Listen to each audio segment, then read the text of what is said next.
सोनम का भाई अजय अपनी बहन सोनम के लिए लड़का ढूंढ रहा था ताकि उसकी बहन की शादी हो जाए और वो अपने ससुराल जाए, क्योंकि सोनम की माँ का बचपन में ही देहांत हो चुका था। अब एक रोज अजय अपनी बहन सोनम से कहता है, बहन तेरे आगे हाथ जोड़ता हूँ, इस बार कोई भी बचकानी हरकत मत करियो। तू हमेशा कोई न कोई ऐसी हरकतें करती है जिसके कारण लड़का तुझे देखे बिना ही भाग जाता है। कई बार तुमको बच्चा ही गिरा देती है, कई बार कुछ करती है, कई बार कुछ करती है। मत कर बहन प्लीज, इस बार ऐसा कुछ मत करियो। ये लड़का बहुत अच्छा है और मैं चाहता हूँ तेरी शादी हो। हाँ अब तो मुझे ही बोलोगे, ये बात अपनी भाभी को क्यों नहीं बोली, जबकि भाभी ने मुझे ही बोला। ये चुन्नी सर पर रख लो, बस फिर क्या, मुझे तो गिरना ही था। चल ठीक है, जा कल की तैयारियों में लग जा। और हाँ एक बात याद रखियो, अगर वो लोग मान गए ना, मैं तो उन्हें कहूँगा कि जल्दी से शादी करो और लेके जाओ इसे।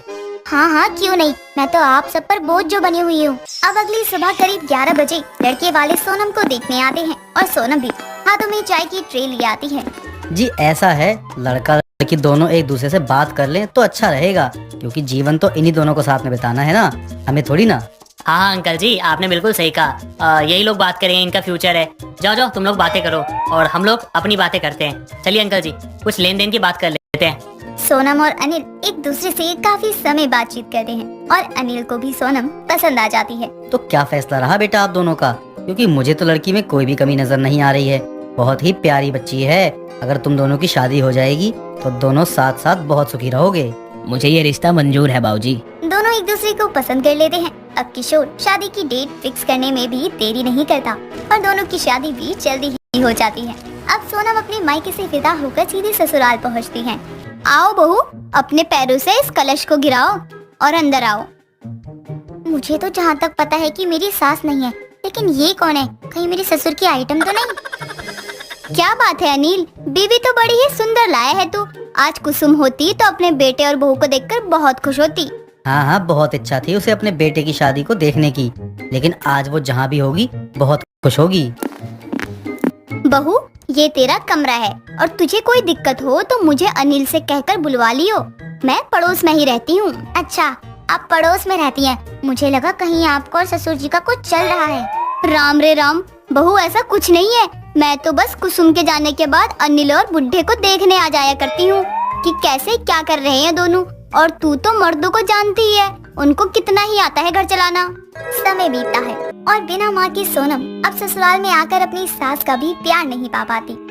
एक रोज सोनम किचन में खाना बना रही थी, तभी सोनम का ससुर किशोर सोनम से खाना मांगता है। बहू मैं कब से खाना मांग रहा हूँ, मेरी इस घर में कोई इज्जत भी है या नहीं है? अरे बाबूजी आप, मैंने सुना नहीं होगा, मैं अभी लगा देती हूँ खाना। नहीं हटो, अब मैं खुद ही खाना निकाल लेता हूँ। कुसुम होती तो आज मुझे ऐसा दिन नहीं देखना पड़ता। बाबूजी आप ऐसे क्यों बोल रहे हैं? मैं अभी निकाल देती हूँ खाना, आप हटिए तो सही। मैंने कहा ना मैं खुद से खाना निकाल लूंगा, जाओ अब यहाँ से। क्या हुआ सोनम, बाबूजी इतना गुस्सा क्यों कर रहे हैं? सब ठीक तो है ना? हाँ सब ठीक है, बस मेरी एक यह गलती है कि मैं भी कुसुम के साथ नहीं चला गया। उसके जाने के बाद यहाँ अभागा बनकर फिर रहा हूँ।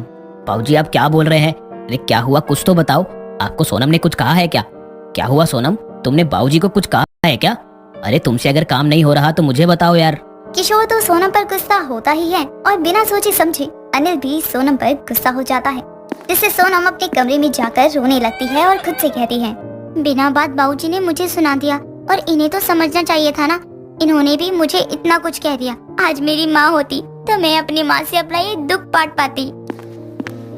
क्या बात है, आज बड़ा लेट खाना पीना हो रहा है। सोनम को ढूंढ रहे हो विमला आंटी? देखो रूम में होगी। अब विमला सोनम के रूम में जाती है और सोनम को एक कोने में नीचे बैठा हुआ रोते देखती है। क्या हुआ बहू, तू रो क्यों रही है? अरे रे देखो तो कितनी आंखें सुजा ली इसने। क्या हुआ, किसने क्या कहा मेरी बहू से? विमला आंटी, बाबूजी ने मुझे डांटा और बिना बात उन्होंने मुझे सुना भी दिया। इस उम्र में इस बुढ़े का भी दिमाग खराब हो गया है। चुप कर, रो मत, ऐसे भला कोई रोता है बच्चों की तरह? सब मुझे डांटते रहते हैं। आज मेरी सासू माँ होती तो वो भी आपकी तरह मुझे रोने नहीं देती और मेरी माँ को भी मैं अपना दुख बता पाती। कुसुम की बहू तू बहुत भोली है, आगे तुझे बहुत कुछ देखना है, तो हर छोटी छोटी बात को दिल से मत लगाया कर। ठीक कह रही हैं आप, मुझे ऐसे रोना नहीं चाहिए था, लेकिन मैं क्या करती, मुझे बुरा भी तो लगा ना।